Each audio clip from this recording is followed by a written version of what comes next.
Well, I appreciate Djimon Henson and Jordan Walker joining me today. The two of my favorite guys I covered when they were in high school. It seems like it's been a while now, but they're still playing ball and about to play in the TBT quarterfinals on Sunday night at Wichita State, and it's been cool to follow these guys from afar.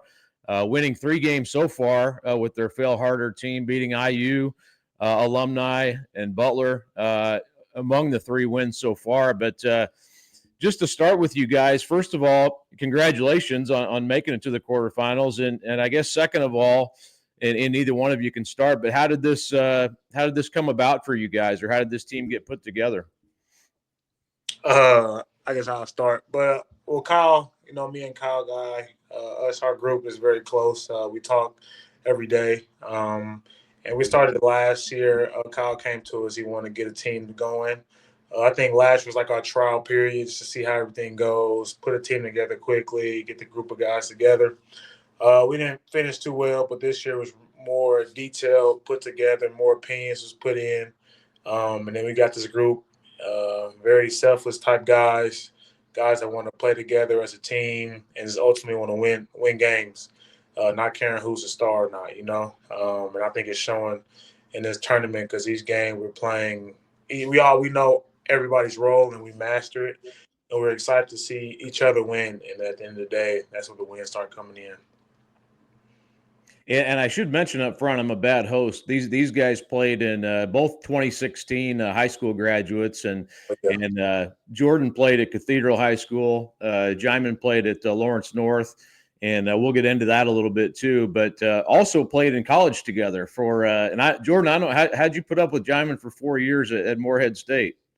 I don't know. I don't know. I really don't know. We was roommates all 4 years.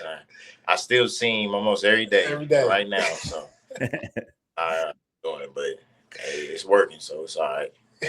That's right. That's right. Well, Jordan, I'll ask you, so playing on this team, obviously you've got a lot of, a lot of local guys on this group. I mean, what's the chemistry been like for you guys? And, how often, I guess, when you prepare for the TBT, are you playing together quite a bit, or is it, I know you're all kind of doing your own thing as well, but are you able to get together and practice much?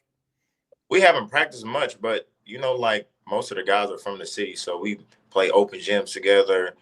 More than a few of us work out with the same strength and conditioning trainer, Justin Ochoa. We've been knowing each other for a while, so it's just been easy to mesh. I mean, we practiced a couple of times, had a couple shoot-arounds, but other than that, we all been friends for a while. I mean, we only got one guy from out of state that we don't know as much as we know each other, but he's been able to mesh well and just get comfortable with us just being us and being friends, and it just translating to the court. And one of the things about this TBT, it's something that's come about these last few years, and it seems like it's been a kind of a cool addition to the summer schedule. It's kind of post NBA. It's obviously you guys are able to do it even beyond your professional schedule, but what's the wear and tear like? I mean, you guys you're playing full seasons, and now you're playing in this, but is this normally kind of a break time for you guys? Towards when we first get back from overseas around April, May, and that's when our break and we rest our bodies and stuff like that. So once July hits, that's when we back in our full motion, our full conditioning, full working out. So it's kind of it's helping us get back into that 5-on-5 setting, in a professional setting as well, because most of the guys are either playing or play professionally in this tournament. So it helps us definitely just translate on to our upcoming season playing this tournament. And it's competitive too. There's a lot of high-level guys on your team, on the other team, and stuff like that. So it's good to get that experience and get that exposure and playing against guys like that going into your season. Jordan, I wanted to ask you guys too. You're playing with Darius Adams, who's been tearing it up, obviously. From IU Indy, also Kobe Webster played at Park Tudor. Jesse Bingham played at Warren Central on that undefeated team in 2018. So you got some. Joshua Price played at Short Ridge. Jaden Terry at LC. So you got some guys that people around here probably know pretty well. But Jordan, I think I ran into you, talked to you at I think it was either the Dizzy Runs or one of the alumni events you guys came back to play in. I think you were playing in Germany at the time, but wanted to ask you guys both kind of your journey professionally, and Jordan, I'll kind of start with you. But know you were having a really good season when I talked to you. But what's your journey been like professionally after Morehead State? Well, starting off, it was kind of slow during the COVID year. I ended up in the country, Georgia, in what they pronounce it, Georgia. And after that, that's when I went to Germany and we ran into each other. And then I went on to Belgium. Then I went on to Serbia. And like halfway through Serbia that season, I ended up in Hungary. And then this past season, I was in Spain. So it's been up and down. I mean, being away is tough for sure, but I got used to it now. So the little 8 to 8.5 to 10 months is not too bad. It's fun to come back home for the summer, just see unfamiliar faces, see my family, see my girlfriend, and just being able to relax. But being able to like play in a tournament like this it helps you get back in that mode, like how Djimon said, especially going into the upcoming season. Jordan, do you know where you're playing again this coming year then? No, I haven't signed yet. I haven't signed. And how about for you, Djimon? What's your situation looking like?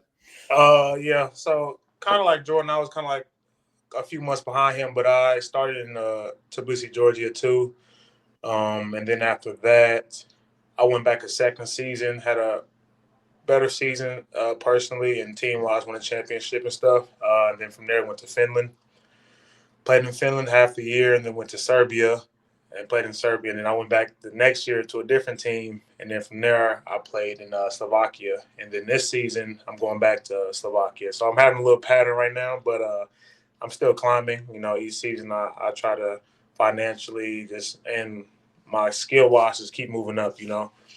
Just gaining experience every single year. I think that's the biggest thing I like to notice in myself is just the experience I'm seeing and the growth of my game on and off the court. So I'm looking forward to going back. Got very high expectations for myself and for the guys. So looking forward to it for sure. What's it like? Listeners might want to know, like, what's it like living overseas? Obviously, you're not coming home a lot, I'm sure, between that time. But is it lonely living over there, or have you kind of gotten used to that, experience living overseas? I can speak for myself. I mean, Djimon knows too. It does get lonely at times. It does get lonely, but it's just you and basketball, like the whole time. It's you and basketball. That's all you're doing. You go to practice, come home, you relax, play the video game, then you have a tour that you got to go back. So it's really just being in the house and playing basketball. I mean, You get to maybe come home a few times, maybe take a trip or two when you got like a break or something. But other than that, it is lonely. It is. So being able to have like good friendships and relationships, and back home you can be able to talk to people, FaceTime, playing a video game with them, or just checking in on your loved ones. That goes like so far. Like it goes so far. That's some of the stuff like we appreciate when we're gone, because it does get lonely. It does get lonely, like super lonely at times. And I definitely can say like it depends. Like if most times you're gonna be like in a little village or a smaller town, and like if you're lucky, you can be in the capital somewhere. But I feel like you can make the most of it if you just get out your apartment. Like this is for future pros, future young guys and stuff. Like you need to get out your apartment, take walks, explore the train. You can get on the train or a bus. It's very cheap, and see the neighboring cities and stuff like that. Just to get out to embrace their culture and stuff like that. They definitely make your time over there more enjoyable instead of just going to practice, going to your apartment, and then doing the same cycle, because it can get old, it can get lonely. But like you said, having a good group of guys with you, it definitely helps your time go by. Like I know when we're over there, we got like a schedule. We know when we're gonna give them a game together and play, and then just help us relax the rest of the day and then talk about our problems if we have any. So it has its highs and lows, but at the end of the day, I feel like we're blessed to be in the situation we're in and have the career we're having.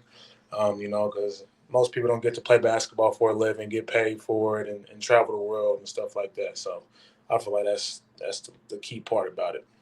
In the leagues you guys are playing in, is there only a certain amount of Americans on those teams, or how do they go about making those rosters?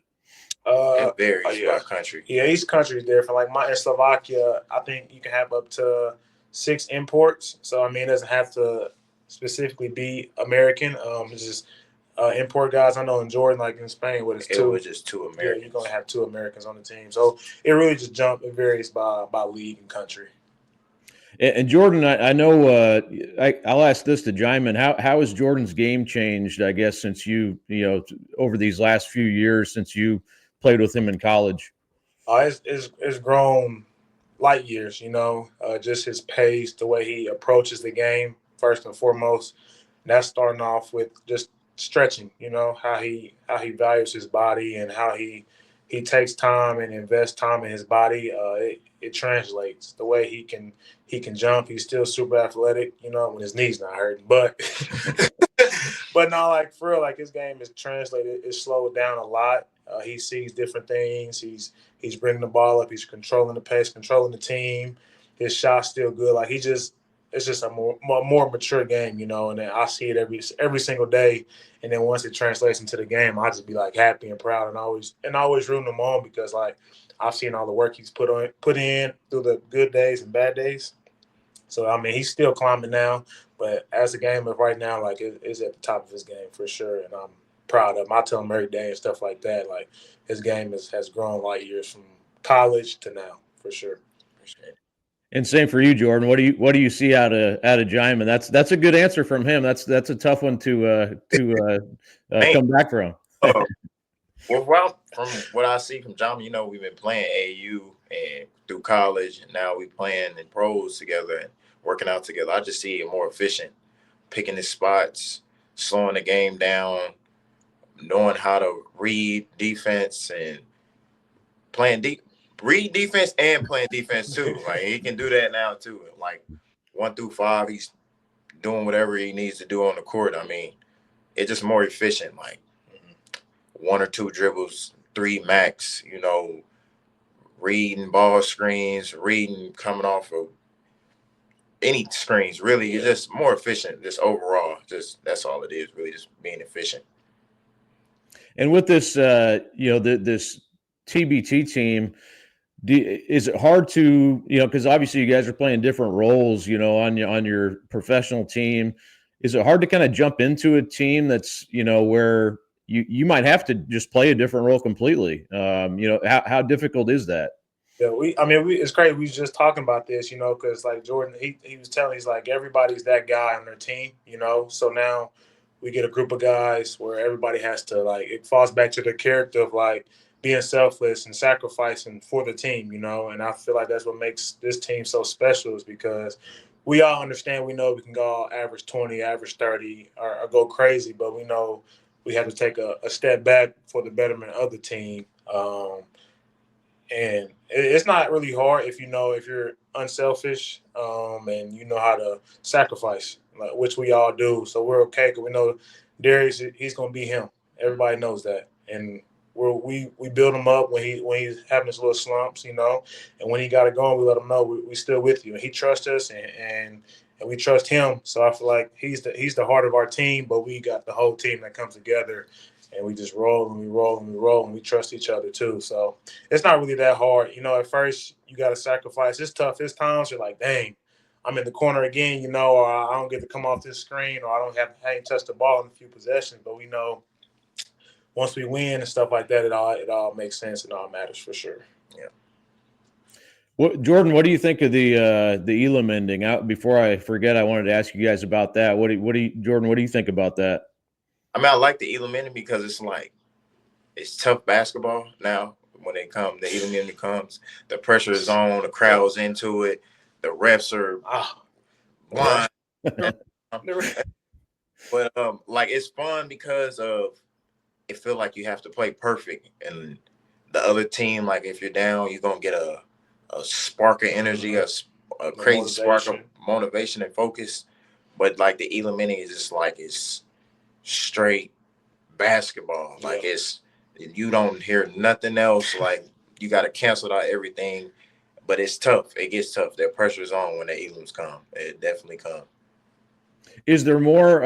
You're getting into these games that are, on it FS1 tomorrow night. You're into the, does the nerves start picking up a little bit now, or what's the butterfly situation like? You're about, as we record this, you're about a day and a few hours away from playing that game tomorrow night. No, I wouldn't say. I mean, before the game in the hotel, you get on social media, you see everything. I feel like that's where the flutter start coming in just a little bit. You got everybody messaging you and all this other stuff. But like, I feel like once we get on the court and we start doing shoot around and stuff like that, it becomes just a basketball game, and we do it every single day. And I don't think we put too much pressure on ourselves. We go out to have fun. We play hard, and we let the rest take care of itself. So I feel like once the game starts, there's no pressure. I mean, I feel like the most pressure is when we're in the hotel just chilling and talking about it and stuff like that. You get in your head a little bit, but I mean, that's what it circles back to his dedication. He meditates a lot. You know what I'm saying? He always calms his mind down. And it gets on to me too. And I'm like, okay, let me try that too. Let me go ahead and meditate. Let me read a book or whatever the case may be. I mean, that's just testament of him and his leadership and stuff like that. So once they get on the court, it's just basketball, and I feel like we're ready for tomorrow. We're gonna come out and be us and not get outside of ourselves. So it's gonna be good for sure. Well, it's a cool underdog story. Phil Harder, the 7 seed coming through, and I was going to ask you guys this too, but it's got to be pretty satisfying to beat IU in that first round. That's got to be, what's it like for two guys who were, mid-major recruits beating the home state university? You beat 2 of them, but I'm sure that IU one felt really good. Yeah, that one felt good. But I feel like the Butler one felt better for us because we played Butler 3 times in college. Got killed. And got busted every time. Got killed. So now we 3-3 on that Butler court. Mm-hmm. So we broke even. And it just felt like we got our get back for those definitely. 3 years in college. Especially last year too. We still down. They killed us, So it felt really, really good just to finally win on that court and beat them, whether it's alumni or not, because we ain't had the best of luck at Hinkle. We may shoot it good, but at the end we always get killed. So it felt really, really good to win. After the win, John looked and said, "We broke that curse. We broke that, that curse." And it felt really, really good. Like honestly, this is probably the most fun I've had in a long time playing basketball and with this group of guys and the way we just all clicked and stuff. Like it's no better feeling than winning with your friends, and your best friends. So we're riding this wave, and we're gonna ride it to the championship. We're gonna give it all I got, give it all we got, So we're definitely having a lot of fun. Has Nike Sabande been through your hotel yet to talk to you guys? He's on that Shockwaves team on the other side of the bracket. Aftershocks. Yeah, I forgot he out here. Aftershocks. Yeah, we haven't seen him yet. He the opposition right now, He can't stop him from getting that money. But he's really good people. He just recently committed. Where are you going to? He's going to Chemnitz in Germany. In Germany, yeah. Okay. Yeah. So we're happy for him. Always rooting for the hometown guys. But we probably run into him later on tonight. Yeah. And just chop it up with him a little bit. And they'll play the second game tomorrow at I think it's 9:00 Indianapolis time. So check that out as well. Nike Sabande, the former Addicts star player. But a couple more questions for you guys. I wanted to ask you about obviously a lot of I follow high school basketball. A lot of followers are still in high school. I wanted to ask you guys about your recruitment when you were coming through. What led you guys? And I know Sean Woods was there at the time, so you had the Indianapolis connection at Morehead State. But what led you to Morehead State, and what was for each of you, what was your recruitment like? Who else was sort of in the mix for you guys at that time? For me, in the mix was like Wisconsin, Green Bay, South Alabama, IUPUI, Detroit, some other mid-major schools, but Cornell, yeah. But at the time, I committed because Sean Woods, he just didn't promise me anything. Like I don't know what I gravitated, like what made me gravitate towards him, but the way he like talked to his players, it was really like he built men at school, and that's what we went through. Like seeing him on the court, he's a totally different person off the court. Like he can be one of your best friends off the court, but on court, he's going to hold you to a certain standard. And I was fine with that. I just wanted to be the best person I could be. And he was helping out a lot for the time we had with him. And that's really why I gravitated towards him. And coming in as a freshman, he just told me I got to work. And I was cool with that. I didn't want anything promised that nobody could keep up. Like, that's just was one thing I couldn't do, especially going into college. Mm-hmm. Jordan, do you think you would have stayed there if under this current transfer situation where you can kind of go from place to place? No. That's kind of what I thought. I mean, you got some money. Like, that's what people are going for now, the money. I mean, I would have did it the right way, like going to the right situation where it made sense, not just chasing the money. But in college, we were broke. Like, we really didn't have anything. So now you kids are getting millions, and I'm happy for them. I wish we can go back in time, but it is what it is. When it comes to money, like, people got their families to feed, and I'm here for that. And I'm glad they're getting paid to do that because of how much revenue these schools are making off the kids, and now they're reaping the benefits as well. Well, back up a little bit, Djimon. How about your recruitment? What were the schools you were? I can't remember who you guys committed kind of around the same time, right? To Morehead State. Yeah. I think it's like forever ago, but IUPUI, Northern Kentucky, Western Illinois. Illinois was one of most of the offers. They all three was competing pretty hard. I went on to visit Northern Kentucky. They was the closest. I honestly was going back and forth, and then once I did get that Morehead offer, and I seen Jordan did, we was like, ooh. I mean, that's fun to go to school with your best friend and stuff like that, you know. So I feel like we was like, yeah, let's go here. And also, reminding what he said, Sean just made it feel like home. You know, he was gonna push you to your limits, but then off the court, he was gonna love on you like a father. You know. And that's something you want as a coach. And to this day, I can't say nothing but great things about Sean. I seen he was coaching the La Familia team, you know. Mm-hmm. I was happy to see him. It's always good to see him on the still coaching and coaching the same way. You know, he doesn't change. He's going to be passionate. He's going to be on the sideline playing defense with you, you know.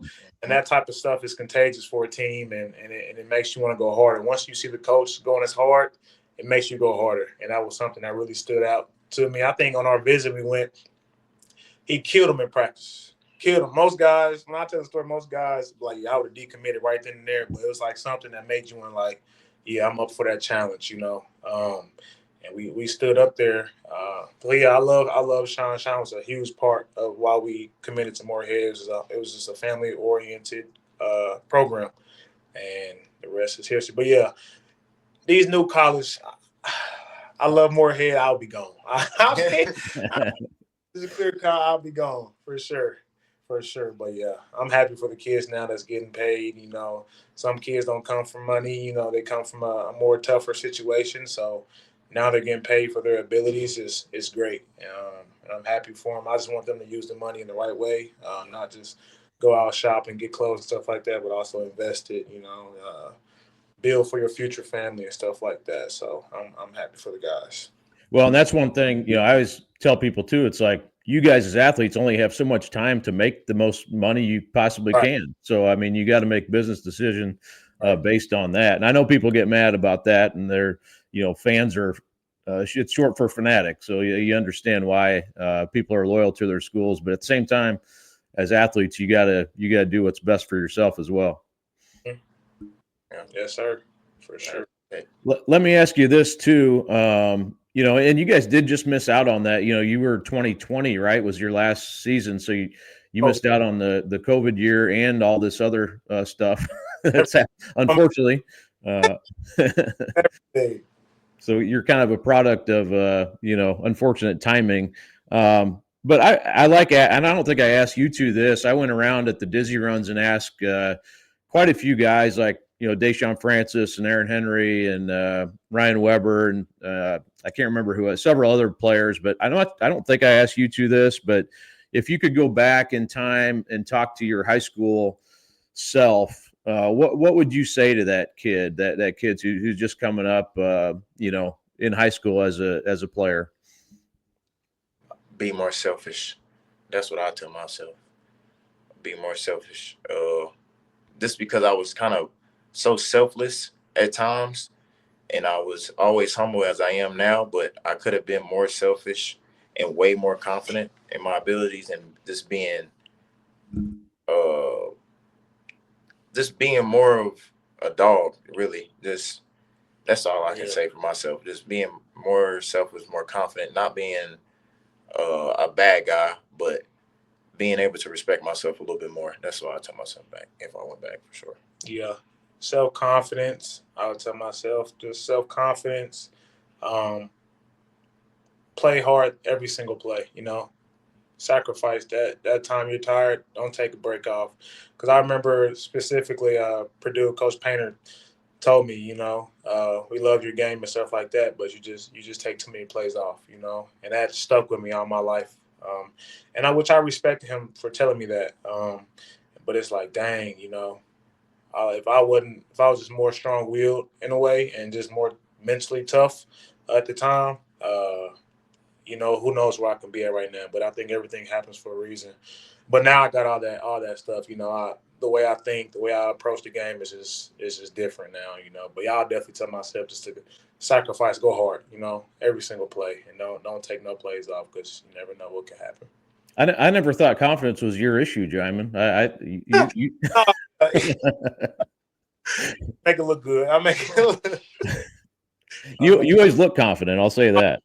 You got to. But now I think everything is coming together as I'm getting older and stuff like that. So it's gonna take care of itself for sure. Well, best of luck to you guys. And as you move forward in this tournament, what's going to be the difference, do you think, in allowing you guys to get 3 more victories?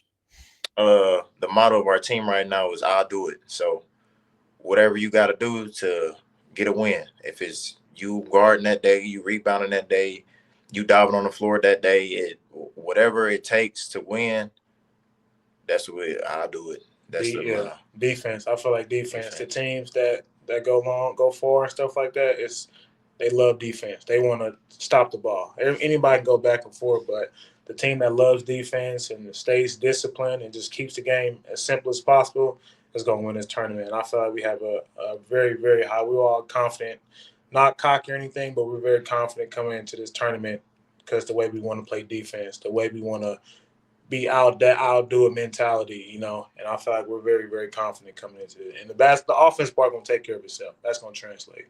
But if we all guard, if I stop my man, he stop his man, they don't score, then that's a win in our book, So I feel like we feel really, really good, for sure. Where does your one more for you? Where does your class stack up, do you think, in the last 15 years or so of Indiana high school basketball? You take pride in that in your class?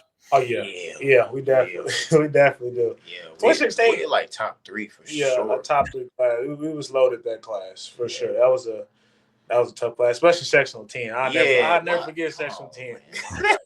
Yeah, I can't believe they put us like that. That was crazy. Our path was never easy. Never. Once you get one win in sectional 10, you feel like you won a championship. Won a championship, but it was. I feel like we're like a top 3 class for sure. That's arguably that's a good challenge for sure. I mean, you gotta think about if you break down everybody else's class, the college players, the guys that went on to play professionally. Like I feel like we got a very, very competitive class. We had so many players in the class of 2016. That was nice. That game all over the state, not just Indianapolis either. Like from north to south, you know. Drew Smith, everybody. It was just CJ, Joey. And what people forgot, before Caleb Swanigan, he was 2016. He was up until his junior year, right? Classified, and people forget that. Like, we had some talent. It was very competitive. Very competitive. Desmond Bain. Desmond. Mm-hmm. Yeah. So I felt it was one of the best classes out of Indiana. Yeah. And I'll stand on that. Real. Stand on that for sure. But we appreciate you, man. Yeah. Absolutely. Well, thanks again, you guys. So Phil Harder plays tomorrow night, Sunday night at if you're watching this tomorrow, it's tonight, but Sunday night at 7:00, FS1. And definitely, seriously, wish you guys the best. It was so fun to see you guys win that game the other night and the reaction to that, and cool that Lance Stevenson was there and everything. So it's been pretty awesome watching you guys, and hopefully you can keep it going. Yes, sir. Thank you. Thank you for sure. Thanks, fellas. All right, have a good one. Yep. See you guys. Well, really appreciate Djimon Henson and Jordan Walker for joining me again. Like I said, you can watch that game on Sunday night on FS1, the TBT quarterfinal game. And then, if they win that, they could go on to play the Wichita State alumni in the semifinal round. They play tomorrow night at 9 p.m. So both those games are at Wichita State. Again on FS1, so that'd be fun to watch that if you're need to get your basketball fixed in. There's a lot of local guys on that team, obviously, and then local guy too on the Wichita State group, Nike Sabande from Christmas Addicts. So check that out. Again, appreciate those guys joining me. That was a great conversation. I have caught up those guys a few times over the years, but good to just talk with them about various things, and hopefully can do that more. That was a fun conversation with some perspective of, I guess, 9 years after high school now for those two in particular. So into their mid to late 20s now, and both doing really well professionally in basketball. So pretty cool to see what they've done, and two really good guys just to talk to. So appreciate them joining me. I had 3 other topics just wanted to touch on real quick. First was the kind of the news last week, just a few days ago, about Kai McGrew transferring from Lawrence North to Fishers. I'd say their initial ruling on that was limited eligibility, which would be a 365-day, basically play junior varsity as a senior, which doesn't really wouldn't really make sense for him to do that. So, the options would be to either, appeal this in the next 30 days. You have a certain amount of time you can appeal, get the appeal in, or, potentially go to prep school. And I would think that would be an option as well. Not really no point in playing JV basketball if you're a Division I prospect like Kai McGrew is. I ranked him 4th in the 2026 class, and I had a really good, he's a junior all-star last year for Lawrence North, 14.5 points, 8.2 rebounds. So yeah, he's just a really good player. He can shoot from the perimeter, very strong, obviously interior player and defender.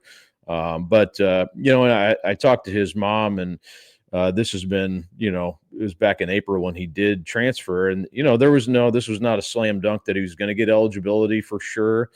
He transferred before the June 1st. This transfer rule changed from the IHSAA, the first time transfer rule, before that went into effect. So he's being, his transfer is under the old rules. So in essence, the school, the sending school has some say in this as far as like what they recommend for eligibility wise, where that's not really the case in the under the new rules. But he's a senior as well, so that obviously changes things. Even seniors now under the new rule will have some different parameters rather than the freshmen, sophomores who transfer, who basically can transfer if it's your first time.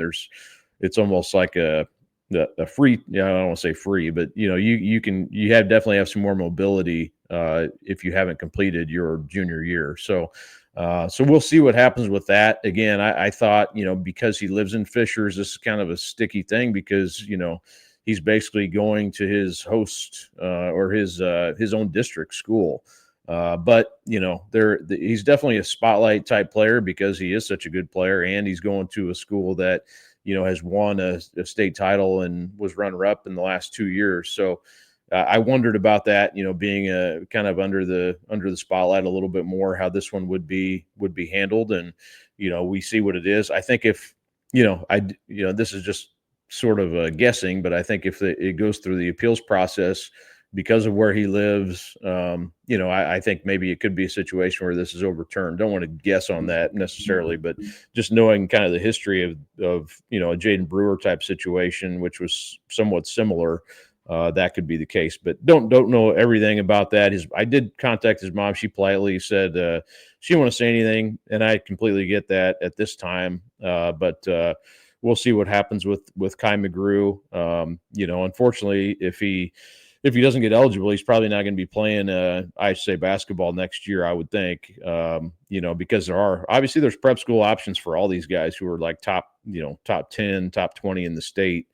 So we'll continue to see more of that happen. There are rumors about other kids in that class leaving, and some will, some won't. Kind of the normal thing, but I know there's options out there. So we'll see on that. The second thing, I wrote a little bit about the Mr. Football, kind of breaking down the race for next year, and for this year, I mean, with football only 4 weeks away, and kind of just looking at some of the potential candidates. It's not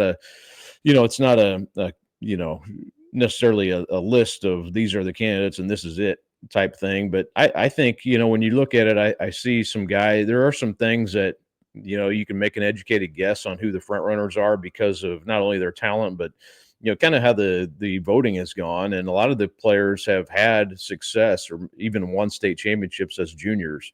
And there are a handful of guys like Jet Goldsberry from Heritage Hills who fits in that. He plays quarterback and defensive back. He's going to Ole Miss. So he's got he's got great stats for his career and last season. So I think he's a guy, and Heritage Hills did move up. They went from 3A to 4A, so a little bit different of a route for them this year. But 4A has been a class that's been winnable for some teams that have moved up previously. So we'll see. And Casimir Hicks, I think, from Decatur Central, in a similar role, as Goldsberry, where he won a 5A title last year, and in Decatur, like Heritage Hills, they move up a class. They move from 5A to 6A. Hicks going to IU, which I think always helps. You're going to an in-state program. Mark Zachary last year going to Notre Dame, I think that definitely didn't hurt his chances. And Hicks plays everywhere for Decatur. Plays receiver, plays defensive back. He returns kicks. We'll see how much of that. They may try to limit him a little bit this year because they are playing 6A and they'll need him for potential tournament run. So. That'll be another storyline this year to see how Decatur does against, that 6A competition. So, but he's a name I think that definitely stands out. Deacon King, to me, I think from Westfield is, he may not be that, that guy that's like, going to Notre Dame, but he committed to Northern Illinois. He had some good offers out there, and he played both ways for a 6A team and put up really good stats. He rushed for more than 1,400 yards, 18 TDs, and had some huge games in the tournament rushing. Also plays safety and does a great job there too. And I don't know that, they may try to limit him a little bit as well, just to, you got to keep these guys healthy. You can't play everybody both ways all the time, especially in 6A where you do have a little bit more depth. So those three guys, and then, JJ Finch, the history of this award has been more offense for sure. Just that's easier position to, put up stats and kind of get attention, get some eyeballs on you. But I think JJ Finch from Warren, he put up great numbers last year. He's going to Alabama. He's got a name people know because of what he's done so far. And the Finch name, obviously, at Warren Central carries some weight, but I think he's a guy that should be on the short list for I don't know if you call him a defensive lineman or a linebacker, probably defensive line, I would think. But some other names, Trevor Gibbs from Crown Point, another guy who's top 50 All-State last year, plays both tight end and so if you play multiple positions too, because how this award works, you have to win the position award for Mr. Football to get into the mix. So he does play tight end and linebacker, so put up good numbers going to Indiana. Josh Raines from New Pal, another guy who won a state title last year in 4A and is moving up to 5A this year. And he put up, over 2,200 rushing yards, 30 TDs last year. Also has played linebacker. So, we'll see with that. And then you get into some other names. Bo Polston from Decatur, quarterback. Tyler Ruxer from Heritage Hills going to Oklahoma, one of the top recruits in the class. So I think he definitely belongs in that discussion. Jerquoyden Guilford from Fort Wayne Northrop, maybe the number one prospect if you're looking at recruiting rankings in the state. Guilford picked Ohio State, so obviously super talented player. I saw some comparisons to Marvin Harrison in some of the recruiting analysts' stories about him. So obviously super talented. The problem with him is Northrop only won 2 games last year, so they've been sort of off the radar a little bit from a standpoint of team success. So you can check out. I wrote about other guys too at IndyStar.com on the Mr. Football race, and that'll play out. Some guys, injuries always play a factor in this. Tournament success plays a huge factor in it. And making week in, week out big plays, things like that. Zachary had a lot of that last year, even though they didn't have a great year. Ben Davis win-loss record wise, his stats were outstanding, and he had won a state title before. So team success and individual success plays a part in this, probably more than even in basketball. But football, it's just you do, I think, almost every time you have to have some level of team success as well. And then also just touching briefly on the Old Gyms project or Lost Gyms series that we're doing. We're about, I think, number 6. We're through 6, I think, going on 7 now, and have 4 left for this round. But I say this round because I get so many ideas from people. It's been one of those things that, it's a lot of voicemails and emails about this. So that's been cool to see so many people reaching out. If I haven't got back to you, I will on your ideas on other gyms. And who knows, maybe we'll keep doing this next summer or, whenever we get time to do more. But it does take some legwork. For these specifically, we've tried to sit down with people who have been played in these gyms or coached in them or whatnot. So it does take a little bit more legwork to set everything up and try to do something that's a little bit more special than just going in the gyms, which is fun too. But we've tried to make this a little bit extra for people, and appreciate the job that Clark Wade especially did on all the videos, the drone footage and all that is just kind of really been cool to see, and stuff I didn't even know that he did all that until got a chance to look at the finished product of some of it, and it's been really neat. So I think last week we had Crawfordsville was our most recent one, and then we'll have another one on Monday, and then 3 more after that. So we're getting down to the wire on that, but definitely I'm writing down these ideas that you have, and we could even do standalone price stories on those at whatever time. So, but appreciate all the feedback on that's been really cool and overwhelming. Really, it's been pretty neat to see that word of mouth kind of spread around about what we're doing with that project. So looking forward to the football season and rolling out some more stuff as we go here these next few weeks before August. What was it, 22nd, I think, is the first week of high school. Yeah, 22nd, first week of the football season. The 15th will be scrimmages. So we're getting into that mix now where we'll have stuff probably almost every other day or every day in some cases. So a lot of stuff coming on football and probably some basketball recruiting stuff as well in the next couple weeks with some of these seniors. So again, appreciate Djimon Henson and Jordan Walker for joining me at the front end of this. And if you're still with me, appreciate you joining me here. And like I said, we'll have all kinds of stuff at IndyStar.com, and we'll talk to you next time. Thank you.